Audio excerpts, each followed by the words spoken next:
రే తమ్ముడు, తమ్ముడు గొప్ప అన్న గొప్ప? దాంట్లో ఏం డౌట్, తమ్ముడే గొప్ప. ఎట్టా? ఇంట్లో ఏ చిన్న పని అని ముందు చిన్నోడికే చెప్తారు, చిన్న కొడుకే తెలివైనోడని. పెద్ద పని అని పెద్దోడికి చెప్తారు, అప్పుడు పెద్దోడు కదా తెలివైనోడని. చిన్నోడే గొప్ప, పెద్దోడే గొప్ప, చిన్నోడే.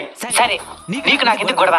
చిన్న పోటీ పెట్టుకుందాం, ఎవడు గెలిస్తే వాడే గొప్ప, ప్రైజ్ మనీ 100 రూపాయలు. సరే ఏంది పోటీ చెప్పు. ఇక్కడ మొత్తం 20 గట్టి మొప్పులు ఉన్నాయి, వీటిలో మన ఇద్దరు ఎవరైతే తక్కువ టైంలో లోడింగ్ ఇచ్చేస్తారో వాళ్ళే గెలిచినట్టు. సరే పద, రెడీ స్టార్ట్.